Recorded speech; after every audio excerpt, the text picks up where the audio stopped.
Well, hello there, how is everyone? I hope you're all well on this Thursday. Tumultuous Thursday. No, I can't be negative, can I? I can't be negative, but Thursdays do suck a little bit, don't they? That void day that we keep discussing over and over and over and over again. But anyway, I hope you have an amazing day because you deserve it. You look amazing, you are amazing. And I do hope that this Thursday treats you well.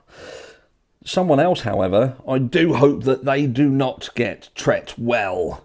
Well, what I mean, I suppose it's a bad thing to say. You know, I don't mean, you know, I wish them to be mistreated. I just feel that something should perhaps be done right this time, and someone should be punished for what they did. And who am I talking about? I hear you say, Carlee Russell. That is who I'm talking about. That is it, Captain Bullshit herself. This is Carlee Russell, the lady, the young lady who would basically make it sound like she's been kidnapped. She's been kidnapped and would, of all people, she'd try and blame a ginger person. You know, they have got enough shit on their plate without stuff like this going on. And look, we can make jokes of it, we can have a little bit of fun together and make light of some things, but the reality is this is not a situation that should be taken light of, because the shit that she pulled puts people in danger. Puts people in danger because these kind of things happen, and they happen every day.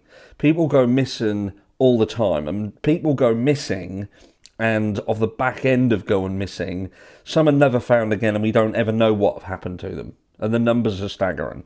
Some people are taken somewhere and things happen to them and then they're returned. Some people escape. Some people never escape and they are later found deceased, and that is an absolute tragedy. And this young woman fabricates this entire story and gets everybody hunting for her, everybody looking for her. She says that she sees this toddler walking down the road and she goes to assist like Super Gran. And when she gets there, there's a scream down the phone and the rest is history. She's missing. She's off in the wind.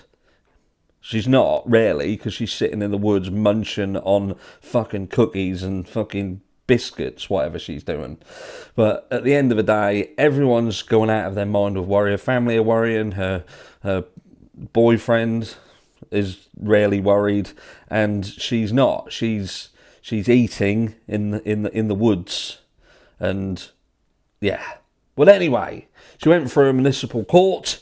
The judge found her guilty of charges, 2 Class A misdemeanors, and they have basically said that she should have a year in prison.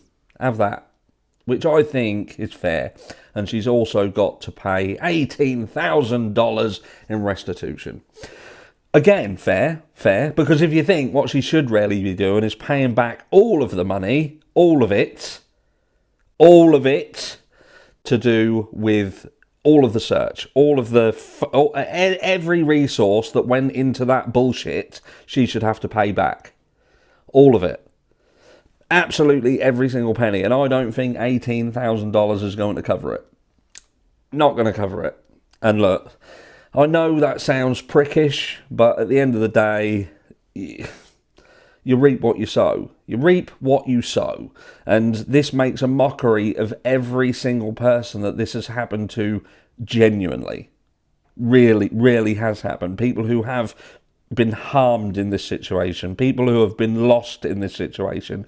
Families who are still out there and do not know where their loved ones are because they themselves went missing and were never seen again. Maybe a very, very similar situation to this, where they've seen someone, they've offered to help someone, and they've never been seen again. This Carlee Russell has made a mockery of all that. She has basically done that into the faces of everybody.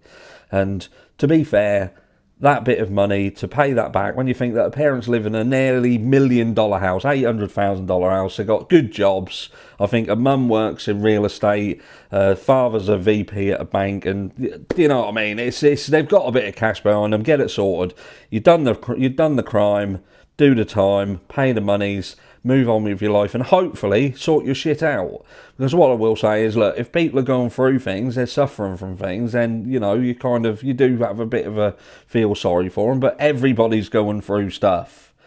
Everybody, even the people who claim they're not going through stuff, are going through stuff. They just don't want to admit they are. And look, at the end of the day, some people just deal with their shit better and other people do this. You know, if you need help, reach out and get help. That's my best advice to you. If you are struggling, if you are hurting in any way, reach out and get some help. Don't do this, because this is bad. And this is not going to end well.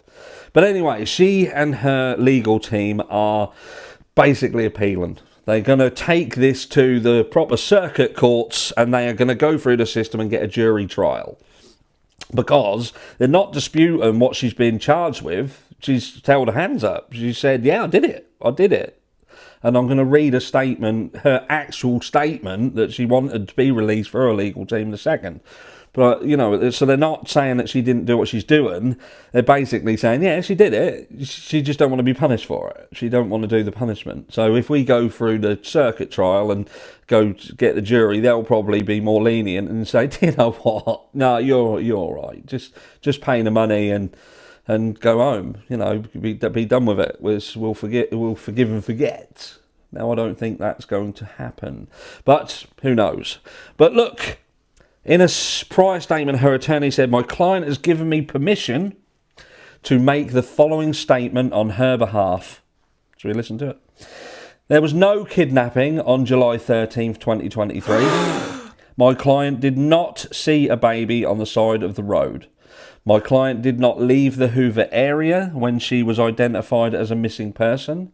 My client did not have any help in this incident.